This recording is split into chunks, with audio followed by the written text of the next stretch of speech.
તું અહીંયા હા હું અહીંયા. આપણા બ્રેકઅપ પછી મેં લગ્ન કરી લીધા. અમે બે માણાએ જો હોટલ ખોલી. જો મારો ઘરવાળો રહ્યો સામે. હારું હારું, એક મને સેન્ડવિચ આપી દે. તું વા બેસ, હમણાં બને ને એટલે મોકલાવ.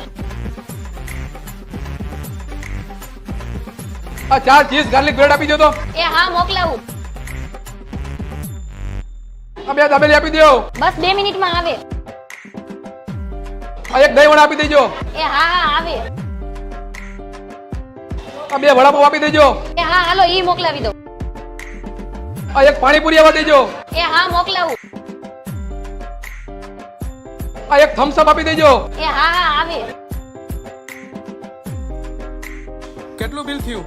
વहाँ આગળ કાઉન્ટરે કેટલું બિલ થયું આપણું? આલે 500 રૂપિયા થયા. ઓનલાઈન કરી દઉં. જો તો થઈ ગયા. હા થઈ ગયા.